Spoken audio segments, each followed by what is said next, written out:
This episode is proudly supported by Anchor Food Professionals, makers of mainland cheese. Here's Andy Sy from the Notting Hill Hotel. We've been using them for a few years now, using their tasty and mozzarella cheese. We go through about 135 kilos a week at the moment. So a huge number. So we use it for our garlic bread, our pizzas, our parmas, our bechamel, our cheese sauce for our croquettes and arancini, throughout our lasagnas, anywhere we can really. It's such a good product. You know, having the freshest chips to your fresh chicken to a freshly crumbed schnitzel and topping up with a really high quality cheese is amazing. For more information, go to anchorfoodprofessionals.com. Sustainability, the word, it's so loaded. If you start to do everything at one time, that's not sustainable for business.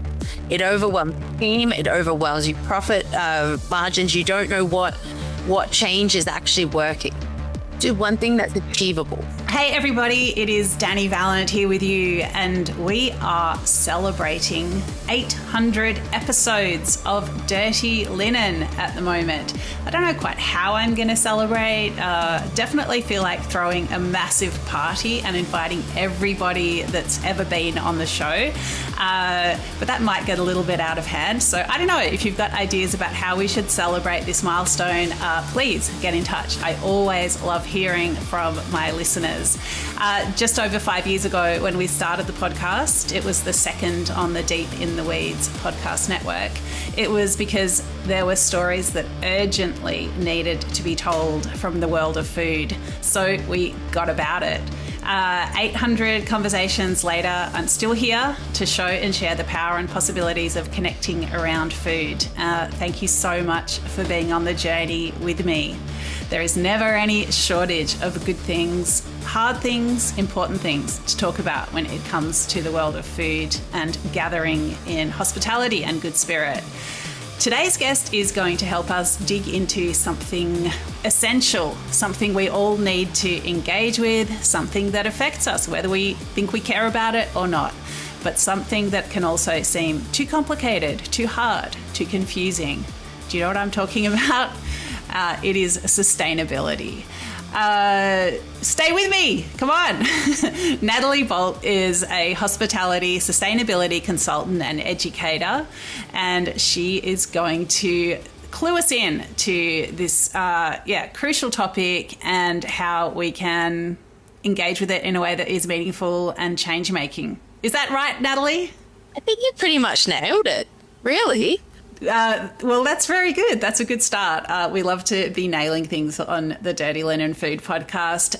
Natalie, thank you so much for joining us. You come fresh from the Fine Food Expo, where I know you hosted a stage that meant a lot to a lot of people on this topic.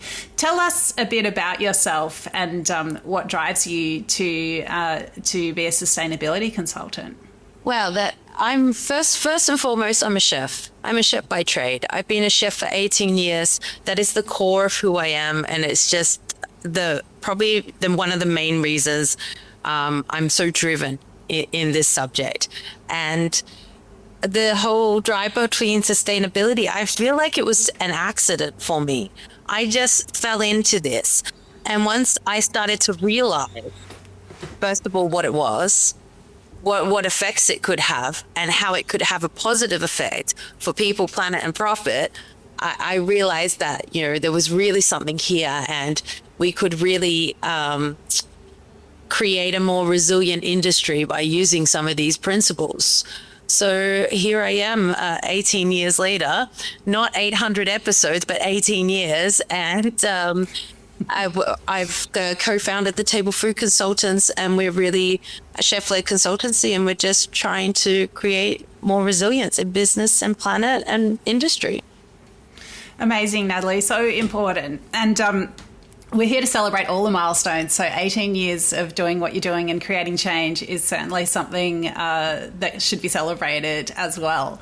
Food waste is one element of sustainability or lack of sustainability. And, you know, I've done a bit of writing on this topic and chatting on this topic. And, you know, it always strikes me when you hear the stat that if food waste was a country, it would be the third biggest waster of food in the world. Tell me about how you think about food waste. Well, here's another stat. The average Australian business, this is taking numbers from 2021, would estimate waste on average $66,000 per year per venue. So that's a huge amount of food. So first of all, I think sustainability is bigger than food waste, and it's a very complex subject. But I think food waste is a great place to start because it has an economic saving. We can save money. We can give our businesses some breathing room. And it's one of those things that we're saving money from the food that we're putting in the bin, but we're also saving our labor and we're becoming more efficient. So food waste is, it hits people, planet and profit. It's the third largest emitter of greenhouse gases. We've got people hungry and malnourished throughout the world, but also in Australia, also our next door neighbours in some cases. And there is a huge saving to be had in businesses. So it's a business decision as well as a community one, as well as a one for the planet.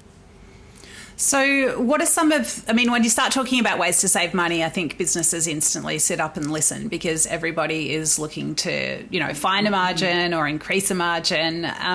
So what are some of the things that you identify when you walk into a business and, tell people about where they can start making those savings? Yeah, I think sitting up and listening, just to sit on that for a minute, I think we're at a point that we have to. Food prices that are a critical high. They're the highest I've seen throughout my personal life, buying for my home, and then also through my professional life. Margins in hospitality have never been thinner, in my opinion, from what I see every day. So to be able to be looking at cost saving just with a different lens. We've always looked at cost saving. This is nothing new for hospitality. We're just looking at a slightly different lens. And at the moment, we're talking about food waste and the cost of waste removal. Let's put that in as well. So the average pub and club would spend $79,000 on waste removal per year. So that's a large size venue, but it's quite significant. So walking into a venue, every venue is different. There is no two venues the same. No two venues have the same capacity, the same cost margins, the same anything. So it's really, really important that, first of all, you have a look at what you're wasting. Let's talk about food waste in particular. Split out your food waste. Look at it, split it up between production waste, spoilage waste, and plate waste. See what your biggest contributor is. Is my biggest waste stream plate waste? And so plate waste is what's coming back from the customer, or from the buffet, or from your cabinets in your cafe. Spoilage waste is what you're either over prepping or over ordering, and then production waste is all your trimmings, peelings, all that kind of bits and bobs. Have a look, just see what's going on, where it's coming from, and then in some cases, just being conscious of it is enough to see a small drop in your margin. A small drop in your food waste, and then going on from there, like, okay, I've got too many chips. What kind of things can I do to reduce that? Could I just reduce my portion size by 10 grams? And every different change is going to look different for different businesses as well. One of the things that an operator told me once that made a big difference, it was a pub environment and they were putting a side salad on every plate. Now, so often someone is there for the parma or the steak. They are not interested in the leaves. Simply by putting a shared bowl of salad on the table and refilling it if it got empty, they reduced their green waste significantly. So sometimes it's about thinking laterally, isn't it? It really is. And we don't have to have this big overcomplicated approach to this. In hospitality, we are busy enough. We don't need a big overcomplicated approach. Simple, measured interventions or changes. If it's shared sides are a great alternative. Refillable sides are a great alternative. There's so many alternatives, changes, just doing things slightly differently. And on average, the statistic says, and this comes from End Food Waste Australia, food waste that is measured and managed saves 2 to 3% on your food cost. And that's on average. Each venue is going to be very different. But that's it. That's an incredible amount to save, especially on a razor thin margin. So keep it just nice and simple. It's a great approach. Natalie, I know that you've spent some time working in luxury hotels and the buffet, which is such a feature of some of those environments. Buffets are a scenario. They're so tricky, it's all about the generosity and the fact that you can keep going back for more. Everyone hates seeing a half-empty tray or the scraps in the bottom of a bowl. What are some of the things... Well, should we pull back? Should we be having buffets at all? And if we are allowed to have buffets, what are some of the ways that the waste element can be managed? The answer to the buffet question is, what does your consumer want? We're here for the business, and we're here to create experience and for our consumers. That's what the heart of hospitality means. So if our customers want a buffet, give them a buffet. If our customers want a la carte, do a la carte. Is a la carte probably a little bit easier to manage our waste? Absolutely. But if your business or your consumer or your customer is wanting a buffet from your business, do a buffet. Let's make some small tweaks. So some things. How I started on the food waste journey was I was working in a hotel in Indonesia, and we had to save on food costs. So we were looking at different ways to save. One of those things were food waste. And we had a huge buffet at the time. We had a very large buffet. It had 5 different stations throughout it. It was very big and elegant, and opulence was the key. So some things that we did, and I know has worked since then, is just changing sizes of plates. So we're not getting that much plate waste, so the customer is not just piling it up. Things like at the end of the buffet, as we're getting closer to the end point of the buffet, changing to like smaller, beautiful dishes. So still making it look gorgeous, but instead of in a big tray, we've got little individual portions. So we're still filling up the area, but we're filling it in different ways, or using decoration or something to fill it. So it's still looking beautiful, because a key point is you got to finish exactly the same way that you've started your buffet as well. Yeah. You can't be that person coming in at 5 to 10 and feeling like you're just getting the leftovers. No, because we've got a standard to uphold, and the customer's paying the same price. But it is just about making those small little tweaks, seeing how we can present it in a different way. Yeah, I love that idea of the small tweaks, because I think when things feel achievable, you're always going to get more buy-in from businesses and from the way they can message it to their staff and have them involved in it as well. It's interesting to me that you talk about, what does your customer want? Just give them what they want. Do you feel that hospitality can be a leader in driving consumption patterns and the change in consumption, or is it just about massaging at the edges because people just want what they want? I think that hospitality is in a very influential spot in the food system. We can influence and work closely with the farmers and the producers and the fishermen, fisherwomen. For fisheries, maybe is a better word there. And we can influence our suppliers, how that supply chain is operating. Then we can also influence our customers by telling a story, creating a story around our product, getting the customer on the journey of whatever story we are telling. If that's on food waste, if that's on procurement, if that's on a sustainable practice that we're using, or any practice that we're using.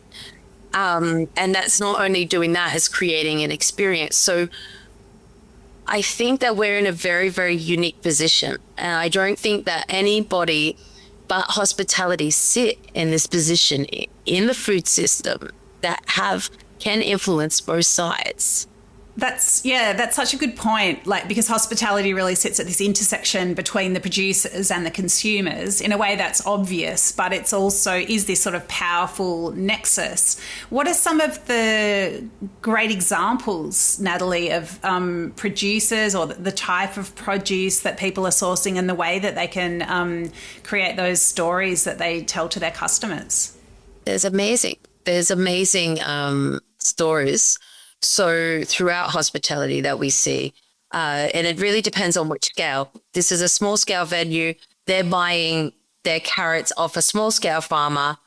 They're going into the venue, using it. Then the food waste is going back to the farmer, and it is a completely closed loop system that's happening in Brisbane. That's awesome, and they're telling the story to their customer about, this is the farmer we're using. Any scraps that you have left over, it's going straight back, and that's written through the menu. But they're also using the front of house voices in that. There's larger venues using fish coming from a line fisherman, and they're displaying the fish in a dry aging cabinet, which is gorgeous. First of all, a great talking point. But then they're also telling the story about the fisheries, how their brains bite the fish, how they're using line catching, how they're using target fishery practices. Your menu is also another great storytelling area. You know, we see lots of menus around that we're highlighting the producers, where we might be mentioning cooking techniques. Maybe that's pickling, preserving, fermenting. And it can be talked about longevity of food and how we're preserving, which is reducing food waste. There's so many. I don't actually have one in particular, but there is so many, and we see it on a consistent basis. And the power of storytelling creates that consumer engagement. There's another one. They're using a company to resell on their pastries, and they're a bakery shop, and they're telling their customers about it to ensure that they know that there's no waste at the end of the day, that, you know, they are selling it on and they're still getting, you know, a margin back from that. So yeah, I guess the impression I'm getting is that, you know, no matter what type of business, it's about starting where you are and looking at the wins that you can create for the planet, but also for your bottom line. Yeah, always start where you're at. There is no need to overcomplicate things. Sustainability, the word, it's so loaded. It means so many things. So if you start to do everything at one time, that's not sustainable for business. It overwhelms your team. It overwhelms your profit margins. You don't know what change is actually working. Do one thing that's achievable for your business. And that could be waste. That could be procurement. That could be team culture and training. It could be design of your menu, design of your kitchen for efficiency. It's wherever you are at. Start somewhere, make that small change and measure it. Have some kind of measurability to it, both in the impact that you're creating and your bottom line. Because it's got to make a change, for both in financial savings, and of course we want to have impact as well. When you talk about training, you know, it's such a powerful way to create change. Is there any innovations in the way businesses have got their staff on board? Any creative ways that people have, you know, got a real sense of buy-in from a whole team? I think that the sense of buy-in is always going to come from, it doesn't need to be a great innovation. It's just bringing them on the journey from the very start, letting them be involved in that decision-making to start. Let them be involved in the decision-making in what area to start in. It can be as easy, like, especially for chefs, it can be as easy as, hey guys, this is the most wasted item. Let's do a cooking competition. A bartender's the same, you know, we're competitive beings. We want to win. So a small competition, something like that, like, hey, we've got onion skin. What can we, you know, let's go. And creating that competition. It doesn't need to be a huge time factor, but, you know, all right, in between your prep, let's do, you've got 20 minutes. Let's prep something. Whose is going to be the best? And creating space for that creativity as well. That is a great way to see buy-in. And another great way is to share the impact, both financial and how much you're saving. Again, on the journey at every step of the way, we don't need to reinvent the wheel. Sometimes innovation is amazing. There's amazing tech out there. They've got apps on their phone. There's that's doing training. There's AI. There's so many different powerful innovations around. But sometimes it's just buy-in, keeping teams on the journey. Yeah, I love that, Natalie. You know, you make me think about some of the tech that I've seen, you know, for example, a bin that can use AI to assess everything that's gone in it and tell us how many potato chips you're throwing away every week. But then a bar team that is looking at a bunch of lemon skins and just thinking, oh, what could we actually do with this? Like, that can be just as powerful. It really can be. And again, that comes back to the point of just meet your business where you're at. You know, just meet your business where they're at. If you have the capacity to grab an AI camera bin, there is amazing ones on the market, and it can send real life data. You know exactly how much you've thrown away and what you've thrown away of it, and it's a really great way to make decision making changes, data driven decision making changes. There's a lot of D's in that.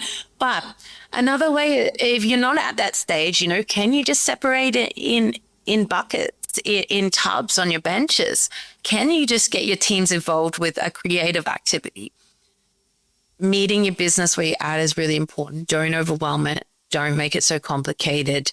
It's just looking at a cost-saving measure just with a different lens. Natalie, what are some of the things that frustrate you about this space? You know, as you say, this huge, complicated arena of sustainability. This word can mean so many different things. There are a lot of, you know, big initiatives, whether it's Earth Day or getting rid of straws or, you know, plastic containers, whatever it might be. Like, what are the things that you think could be done better in this space? Okay, I think that we need more transparency in this space. So one thing that just absolutely grinds my gears when I jump on a company website and I read, you know, an amazing paragraph of what they're doing. And this isn't in all cases. I'm not saying this is a blanket statement. And then in some cases when I go and I'm like, okay, great, I've chosen that restaurant or that business because of their sustainable practices, because that's what's important to me. Then I go there and I start asking questions like, oh, where's this come from? Well, how are you doing this? And there's nothing to back that up with. There's no education. There's no transparent data. There's really nothing. So it's just, a mission statement is amazing. A vision is amazing. Everyone needs a vision of where they need to go, but it has to be backed with tangible, measurable data. Talk to your customers about what's worked and what hasn't worked. There's no shame. Jane was on our panel at Fine Food, and she said, you know, exactly the same thing. There's no shame in saying, hey, you know, this didn't work, but we tried it. So now we're going to try something else. That's also a part of your story to tell. Keep it real. And around like the Earth Day, I think it's an amazing initiative. It did come out in 1990s, I believe. So it's really important we talk about it, and it was a really important initiative, but we need to have tangible changes every day. Turning off a light for an hour, or that's what we did when I was a kid. I don't know what we're doing these days. It's not enough. We need to continuously move as time is changing. Planet's changing, business is changing, our consumers are changing.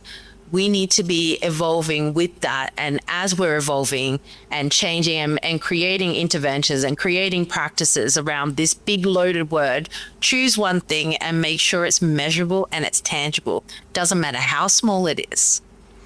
Natalie, you mentioned that you choose businesses because of their sustainability credentials, which I think is amazing. Do you think that you are part of a growing movement of consumers that does look for that in terms of where they spend money? Yeah. There is a stat, and I can't remember exactly where it's from, but says 63% of consumers will choose your business for your sustainable practices, but they will not pay more. But they will choose your business over somebody else's. And we're seeing that more and more, especially in large scale catering, that businesses, especially international companies, larger companies, so this is a different scale, right? They're choosing businesses because of their sustainable practices, and that has a lot to do with the carbon credits that they have and how that's working as well. That's so interesting. That makes me feel a bit cynical when it comes back to carbon credits, which are a interesting metric. They're an interesting metric, and again, tangible, transparent is the way to go. It doesn't need to be a carbon credit. It can just be like, this is how many kilos we saved with our luggage scales, or this is what we've done, this is what we've worked. Transparent data will win the race, because remember, we're not only doing this for a sustainable practice, we're just leveraging sustainable practices to help some cost saving as well. So we want to save money as you know. Yeah, it's so interesting. I mean, as we've talked about from the start of this conversation, you can save money by being more sustainable. But then I also think about, whether it's about meat procurement, for example, and you're using free range or lower density stocking animals, then some of those things just do cost more money because, they're not as intensive. And I would love to think that people, at least in some cases where it was possible, were willing to put their money where their mouth was. Yeah, can I just jump in? Like I've got thoughts on this, and I've seen this work in different ways. So, and I completely agree. In some cases, and in a lot of cases, picking the more sustainable option in procurement does cost more money. So let's be real about that. Now, that's one reason we will always start with food waste when we approach a business. We get that 2 to 3% saving first. Let's get that saving first. So when we start sustainable practice with a business, we'll always start with food waste. Let's get that saving. Let's get that in the bag. Let's get the buy-in. We've just freed up some room in our food costs. Now, can we start to choose more sustainable procurement options? In that, always start with your maybe top. Have a look at your top 5 items that you're purchasing, your most consumed items, because that's where you're going to make impact, both financial and environmental. So we're looking at our top 5. Can we choose 2 with sustainable practices that we might pay more for, and 3 that pay maybe not? I don't want to use not sustainable practices. We want to be able to have good conscious choices, but can we look at a financial element? Now with these 2, can we use those 2 products? And Josh asked you, he was in our fine food panel, and he also said, hero an item. And that was a great way to put it, because something I've always done, but I've never been able to put into words. So can we hero an item? That's meaning in one plate, can we have one hero, maybe a smaller portion or something, and then use the other elements on the dish at a cheaper cost, and find that balance in your dish. So again, it's about balancing people, planet, and profit, and finding that balance. And then we're starting this procurement journey. And then after then you'll go to, all right, still looking at your top 5. Can we get 3 more sustainable?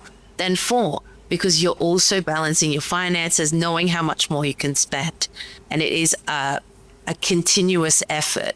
So I do really agree with what you say there about, a lot of times and that's fact.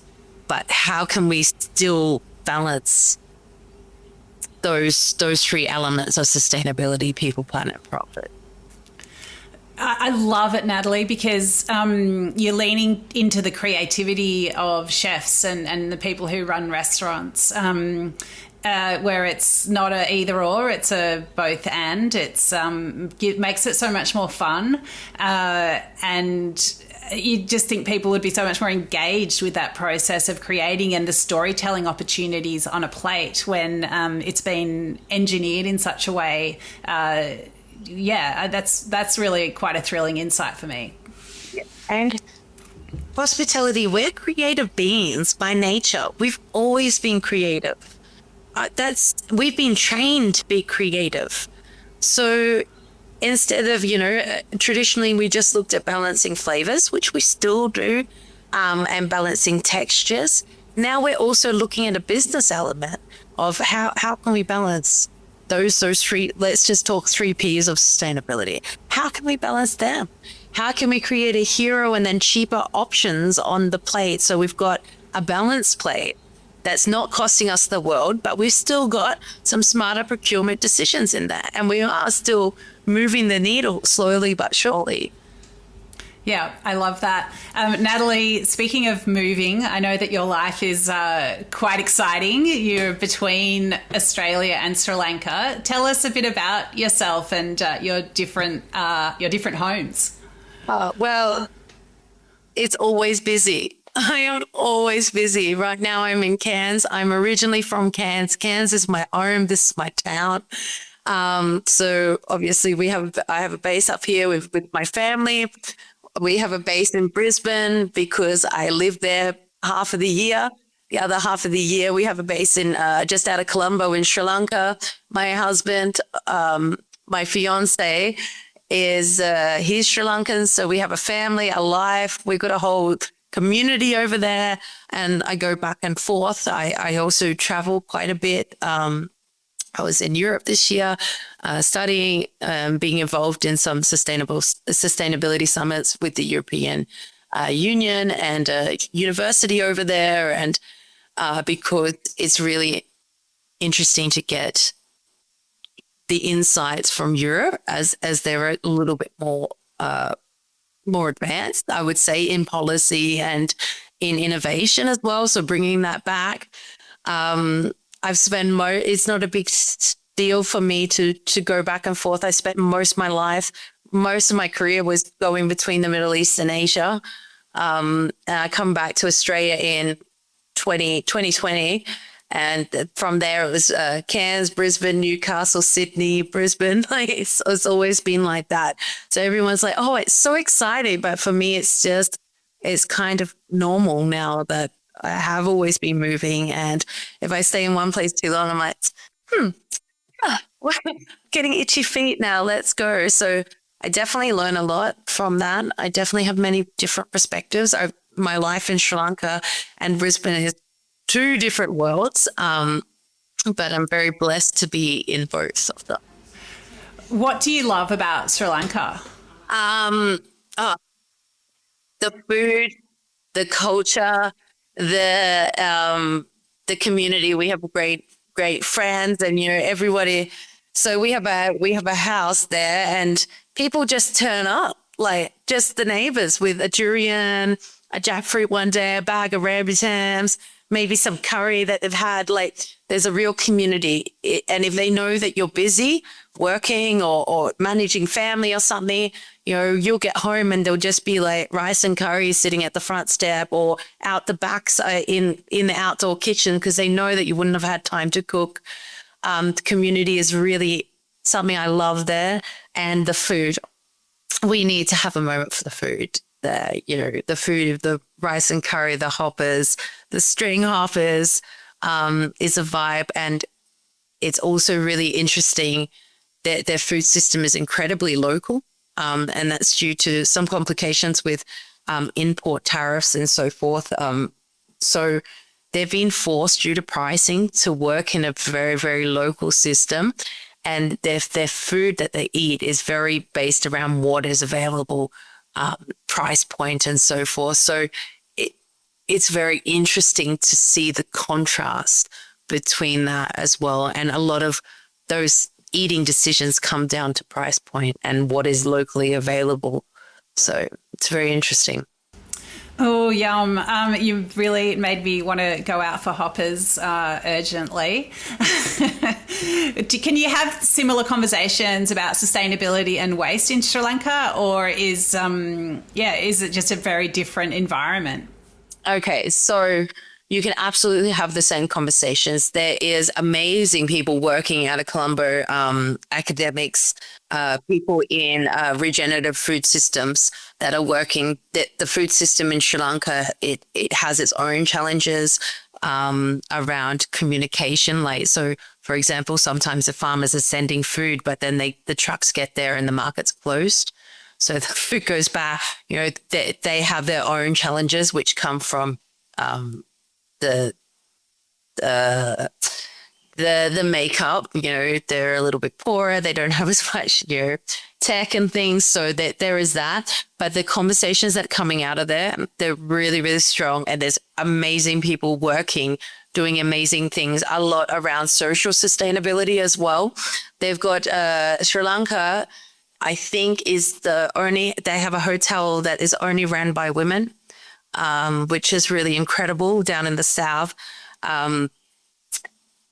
But I would say the uptake of actually creating these changes isn't as advanced as what it is in Australia, and definitely not to Europe. So again, different people, different countries are at different parts of the sustainability journey. So it's about meeting people, countries, businesses where they're at. Amazing, Natalie. You've got such incredible perspective. As a chef working across different countries, a consultant looking at all this research, it's really, it makes me feel kind of empowered. Overall, do you think people should feel overwhelmed, empowered, excited, scared? Like, what is a good mindset to take into this sustainability journey? Well, I think knowledge is power. So before we say, I get a lot, I can't do that. I don't have time for that. I'm not interested in that. That's not somewhere we're at. We've got paper straws. We're sustainable. Before we start to do that, first of all, educate. Education can be as easy as watching some YouTube channels on what maybe sustainability might mean in hospital, what sustainable cooking might mean. There's a lot. And just starting to understand what that word means. That doesn't start and stop with packaging. It doesn't start and what packaging that is. There's many elements. Feel empowered by understanding the word, making sure we're taking the buzzword out of it, and then think about it not as something I got to do, because you don't have to do it, but look at it as an opportunity. Because if we look at it as opportunity, there is opportunity to save money. There is opportunity to potentially run our businesses in a different way. There is opportunity to create potentially more resilience in our industry. If we look at the social aspect of sustainability and training and retention and engagement of people in our industry to stay in our industry. Our industry's been through it in the last 5 years, let's say, post-COVID, but even before COVID, our industry has been notoriously tough. So maybe it's time just to do things slightly differently. It's not changing what we do best, because what we do is great. We are the OGs of experience, from getting my coffee in the morning to going out for dinner, to going to an event that's catered. We love that experience, and we're the only ones that deliver that. But maybe it's just changing slightly what we do to create more resilience as a perspective. So use knowledge as empowerment and use the mindset as opportunity. And again, just choose one thing that you're going to want to start to try, and just continue on from there. Small bites make difference. Thank you so much, Natalie. Really great to connect with you and learn from you. I think it's been a really inspiring chat. Sustainability is such a big word, but you've really helped us break it down and make it sound achievable. So thank you. Oh, thank you. I'm so honored to be on your 800th episode. Well done to you in getting the stories out there of OSFO and just giving everyone a platform to come and chat on. It's incredibly special, and I'm so honored to be here. So thanks. So happy to have you on the journey, Natalie, and congratulations to you for 18 years doing what you do. We'll stay in touch. Yeah, definitely. Thank you so much. This is Dirty Linen, and I'm Dani Valent. We air the issues that the hospitality industry finds hard to talk about, hearing from different people with unique perspectives. We want to hear from you as well. If you have something that needs to be said about a topic, get in touch so we can include your perspective. Contact us at dirtylinen@deepintheweeds.com.au or hit us up on Insta at Dirty Linen Podcast. We can't wait to hear from you. This